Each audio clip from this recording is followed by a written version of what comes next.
Hello and welcome to the latest episode of the Manchester is Red podcast from the Manchester Evening News. I'm your host, Dominic Booth, and I'm joined, as always, by our two experts, Samuel Luckhurst and Tyrone Marshall. Good afternoon to you both.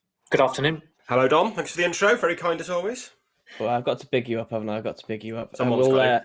Exactly. That's my role. So we'll look ahead to the game against Wolves, obviously, this weekend in the Premier League for Manchester United. And we'll also take a look back more generally at the Premier League season, which obviously comes to a close after the game at Molineux. It'll be Nuno Espirito Santo last game in charge of Wolves, actually, which probably United will take as a piece of good news, to be honest, after the difficulties they've had against Wolves. But in terms of the season, Samuel, United are going to finish second. That was sealed when Chelsea beat Leicester after the Fulham game. How would you assess the season as a whole for United? I guess there's palpable progress with the second place finish after third last season.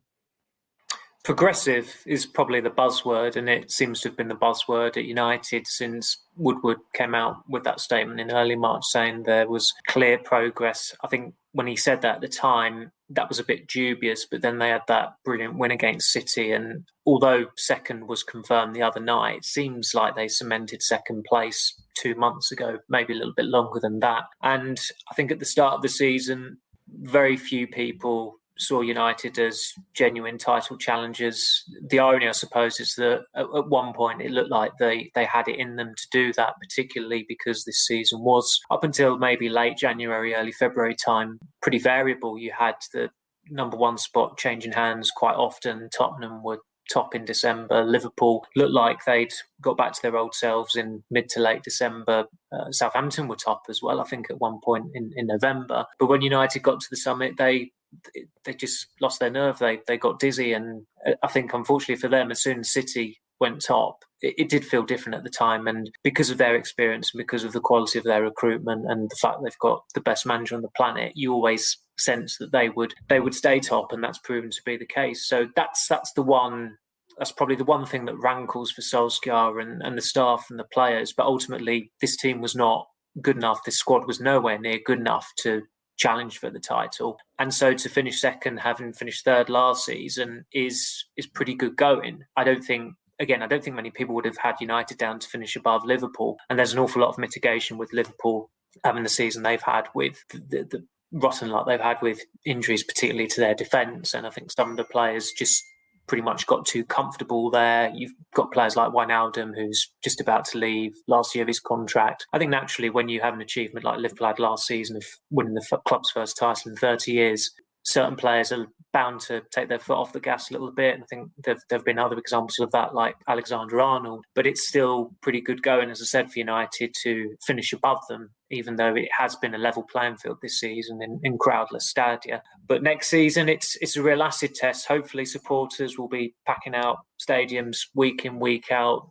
There'll be no more lockdowns, please God. I think, I speak for pretty much the whole population and planet when I say that. And that's going to be a huge test of Solskjaer and of this United squad, because the only way they can go now is up, and that's the first. But the competitiveness, I think, next season is going to be particularly intense between 4 or 5 teams there. Tuchel has really shaken things up at Chelsea. I think Chelsea have arguably got a better squad than United at the moment and are probably going to back Tuchel in the summer. City are the best team in England, possibly soon to be the best team in the world, and there has to be retaliation from Liverpool. They're too good a team. They've got too good a coach, too good play.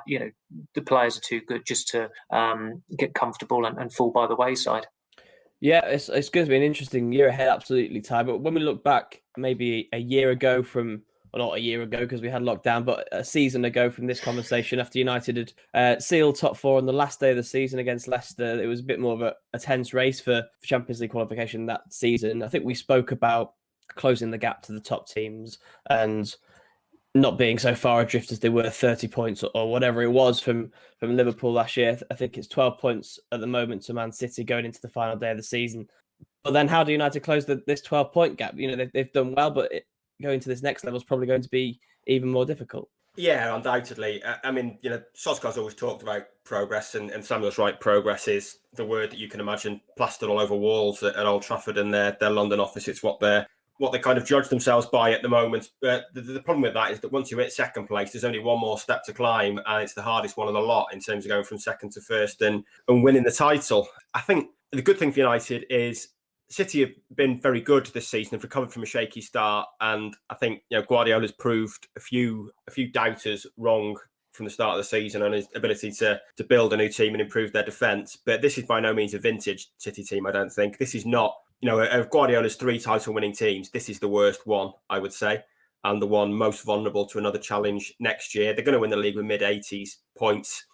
There's mitigating factors with that, obviously, with the schedule this season, and they've taken their foot off the gas recently. But we've still seen recently they're maybe very vulnerable is overdoing it, but they're still vulnerable, and it doesn't feel like they're a team. Obviously, if they sign Harry Kane or something like that, that could obviously move the goalpost. But at the moment, it doesn't feel like they're a team that's going to get close to 100 points again. It's a City team that you feel can be reeled in.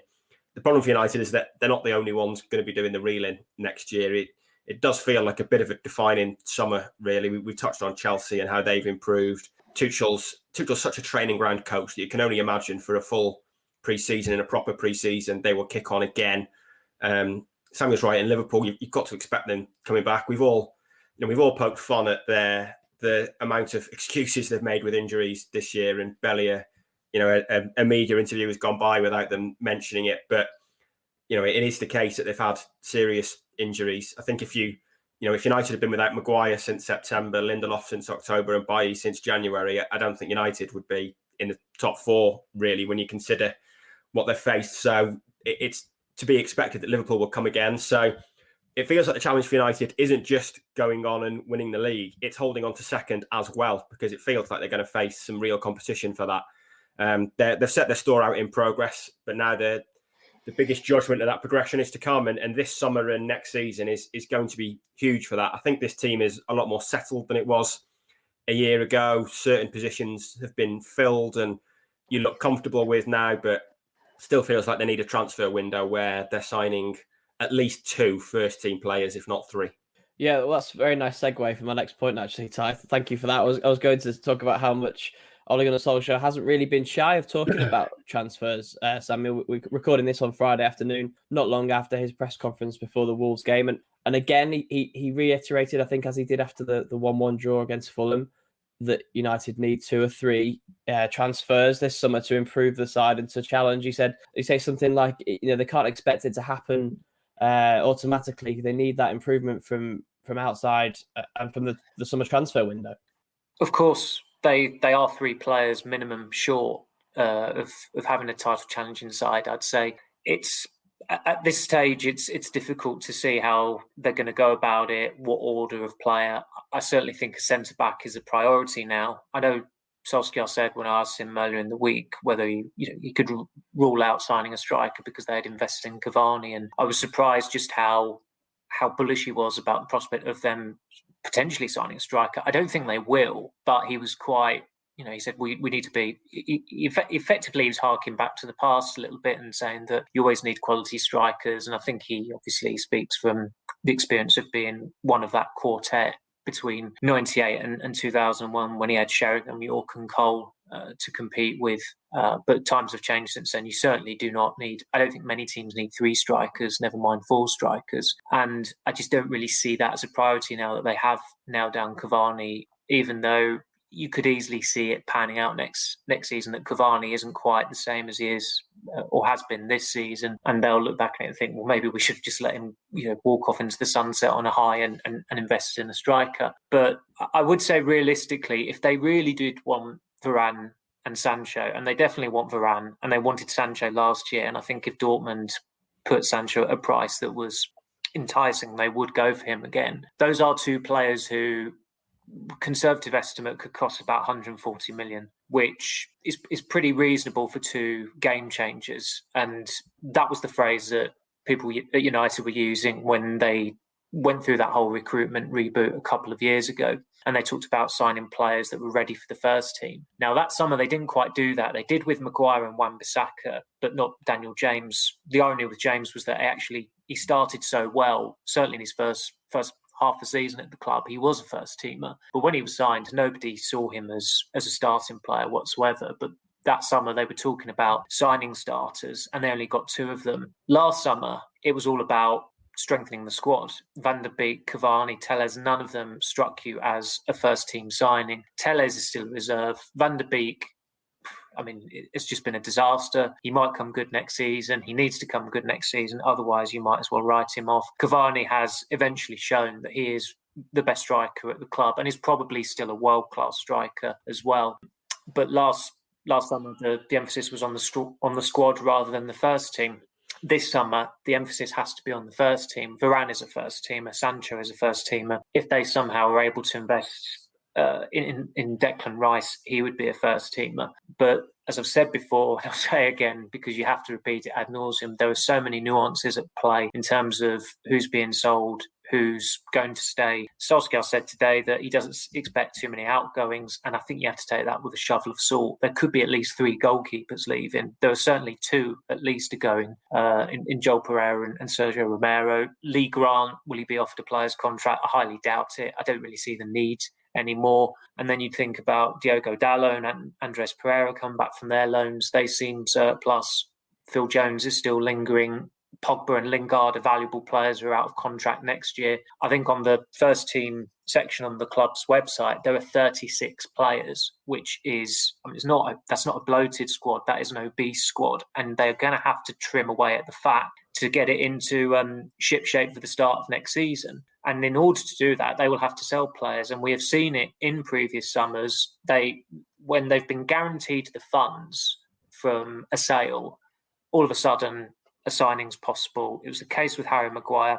They were signing him for 80 million. They were getting 73 million, I think, for Lukaku. And the biggest example of it was last year when, within the space of an hour, United announced deals for Telles coming in, Smalling going out, and both players just happened coincidentally to cost exactly the same fee, 15 million euros up front with up to 5 million euros in add-ons. So I think if they want to sign 3 first-team players, there'll have to be a major sale in there somewhere, or maybe 2 major sales. But I still think they can't be using excuses this summer. They can't be using the pandemic as an excuse. They have got to get those 3 players because they've always said that they want 3 first-team game-changing players to come in. They've got to go for the title next season. They need to properly challenge for it at the very least, if not win it.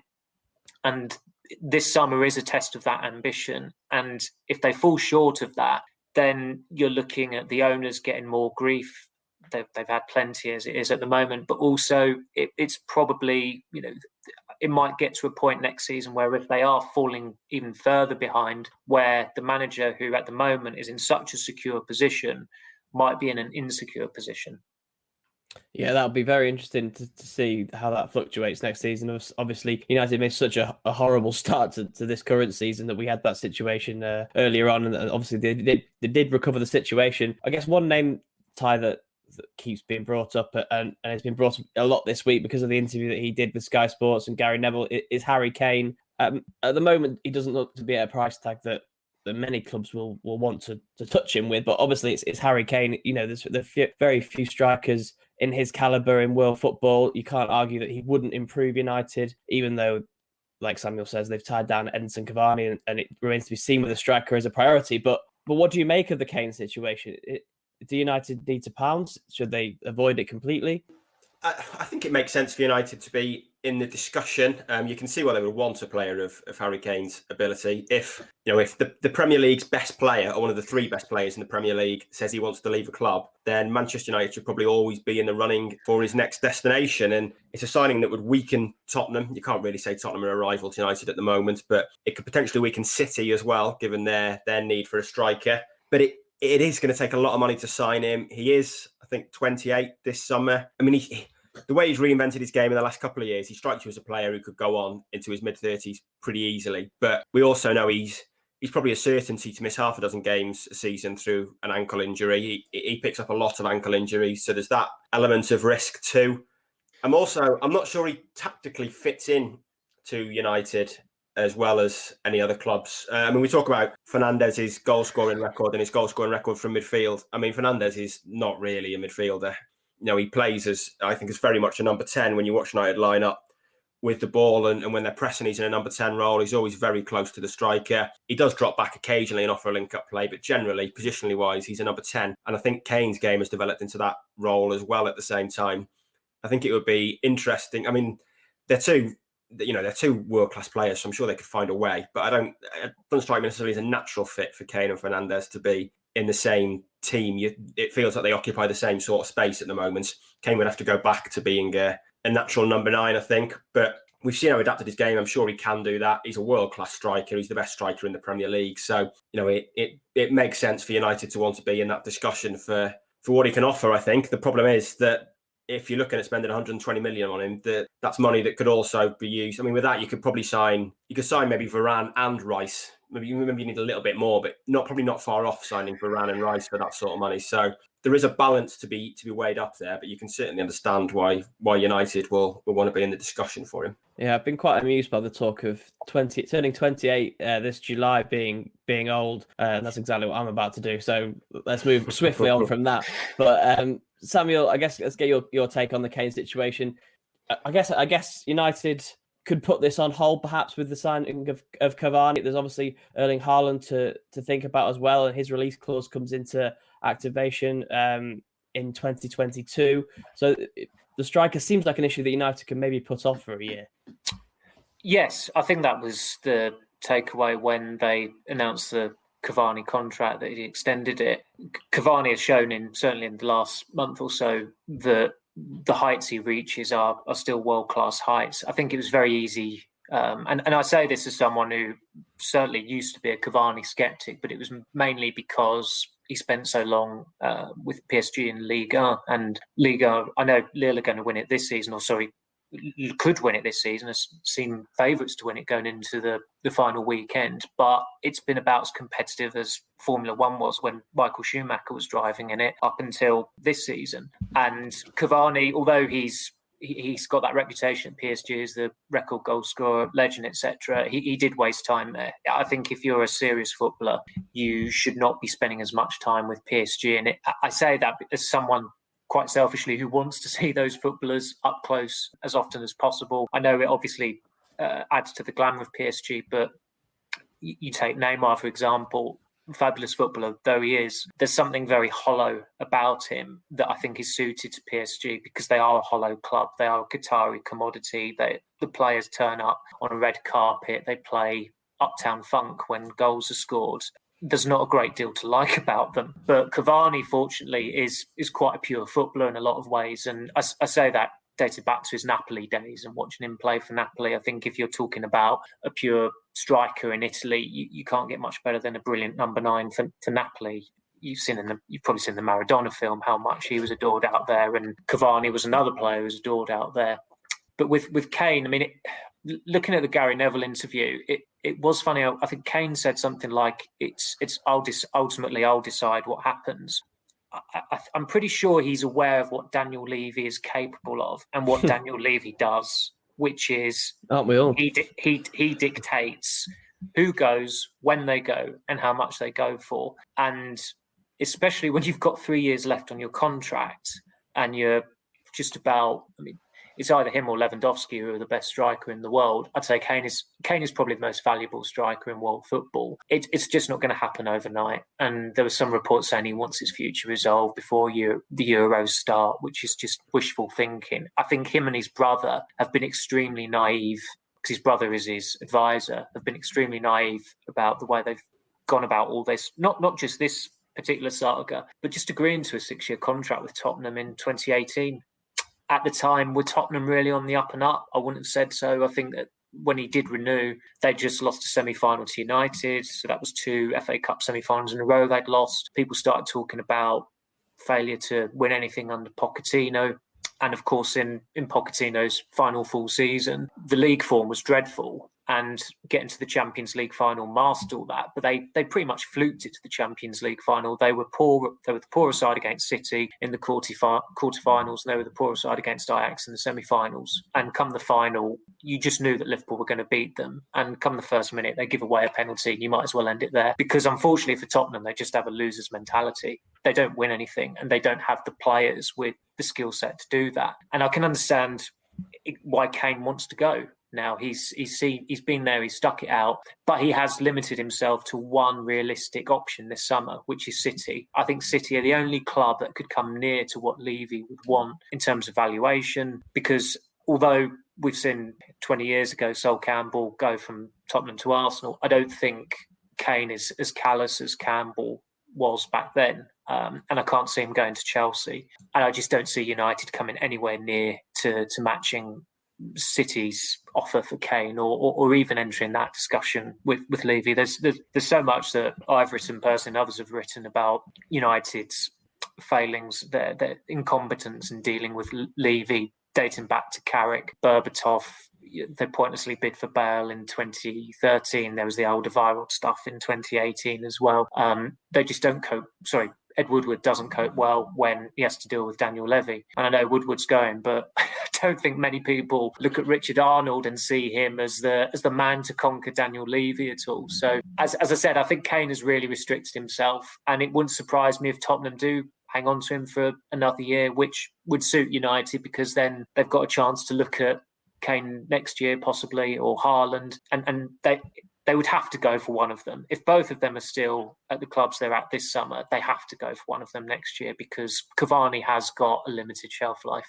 Yeah, absolutely. Be 35 by then, and like I said, Haaland's release clause maybe comes into action. If Kane's still at Spurs, we'll have to see how that one pans out. It should be very, very interesting, and certainly interesting how United's forward line shapes up. I guess the forward line is one of the main dilemmas that Solskjaer still has for the Europa League final in more short-term matters, Tyrone. There's obviously this game against Wolves on Sunday. We expect, do we, that Solskjaer will make multiple changes? We'll go to basically a B team for the Wolves game, and that may sort of inform what his thinking is for Wednesday night and Gdansk against Villarreal. Yeah, I mean, I'm not sure we can ever expect anything with Solskjaer and team selections, to be honest. Having heard his press conference, I'm fully expecting Harry Maguire and Anthony Martial to start. I mean, the Martial scenario this week has been mind-boggling, that on Monday he was going to be in the squad. On Tuesday he was nowhere near the squad, and the France squad was named and he wasn't even in that. He was so injured, and now he's seemingly out of the final again. So I'm not even sure Solskjaer knows what's going on with injuries. I think he's gone so far down the road of rabbit holes on injuries that it's hard to know what's going on. But yeah, I mean, it does seem those two are out, and it to me, it doesn't make any sense to start anyone really who's going to start the final. I think the only one will be one of the two centre halves. So I imagine Bailly Tuanzebe will start here. I don't think it's a shoo-in now that Bailly starts alongside Lindelof in Gdansk. I think Tuanzebe started both games recently on the left of the centre-back pairing, which is obviously where Maguire normally plays and where that position would probably be. So it does feel like it might be a chance for Tuanzebe to come in there. Thought he played quite well the other night in what was a disappointing result, and it felt that Fulham team was pretty much the one that was going to start the final, and it felt strange that Tuanzebe was in it and Bailly wasn't. With Bailly's injury record, I'm not sure you'd want to start him on a Sunday and then on a Wednesday in a final. So I don't think it's a shoo-in Bailly starts, but beyond that, I'd be picking pretty much a very similar team to the one that played against Leicester last week, and trying to rest everyone ahead of Gdansk. I don't think it's worth taking an injury risk with anyone really. Ty, would you drop Rashford for the final? I would, yeah. I'll play Greenwood.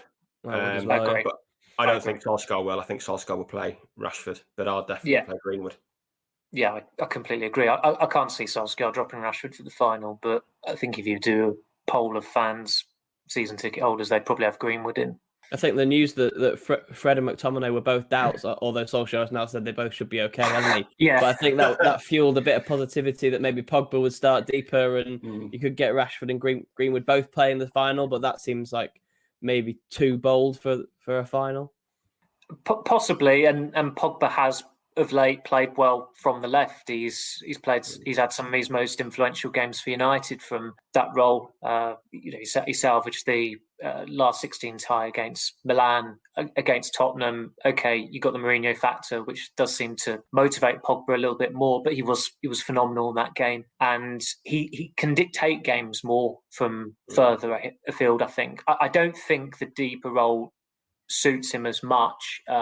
He has played well there, particularly for France at the World Cup, and I mean, there was a time where United fans didn't wanted him to play anywhere other than the two in midfield. But the World Cup was, that was kind of like prove the naysayers wrong. But when you're in that environment, a month-long tournament, you're going for that one goal of winning the most valuable prize in world football, world sport even. You'll play anywhere as long as you can, as long as it helps your chance of winning it. Are you trying to say that the Europa League final is not the most valuable prize in world sport, Samuel? I can't believe that. Yeah.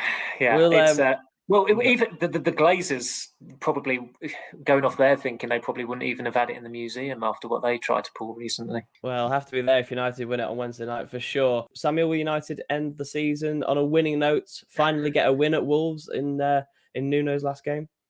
I think it will be a draw because I think part of Wolves have got fans back, and as we know, Molineux does generate a very good atmosphere. And because it's Nuno's final game, I think there'll be an element of Wolves wanting to do it for him, to try and put on a performance. United are going to have mass rotation. They need to, really. But, of course, they want to maintain that unbeaten away league run for the whole season. So, having said that United would comfortably win both games this week and then seeing how they played against Fulham, I'm going to decide to go with a draw for Sunday. Tyrone? Yeah, I don't see United winning if they're going to make mass changes, which, as we say, Solskjaer really needs to. It does feel like a real tricky game for them now. Wolves have been abject of late, they really have. But with it being Nuno's last game, with the return of fans, it does kind of feel set up for them to produce one last hurrah. I'll go with a draw as well, just because I think, although it's I'm not saying a relevant achievement, but they've not won the league, so it doesn't overly matter. But to go a full season unbeaten away from home, even in an era of no crowds, I think would be a good achievement, and it'd be a shame if that falls down at the final hurdle. But Solskjaer's hands are tied really when it comes to selection, or at least they should be. So I think you've got to take the risk that the team he picks aren't good enough to beat a fired up Wolves, but hopefully they can edge a draw out of it. Yeah, I think if I was to have one bet, it would be on maybe Anthony Elanga or Shola Shoretire scoring, because those end of season dead rubbers with Josh Harrop and James Wilson in the past, I've always seemed to see an academy player burst through. But that remains to be seen. That's about all we've got time for today's podcast. Thank you very much, Samuel and Tyrone. Thank you very much, Tom. And we'll be back again, as I say, next week to preview the big Europa League final against Villarreal. You can obviously leave us a like and a subscribe on the Manchester is Red podcast feed. And we'll be back with you very, very soon. Thanks for listening.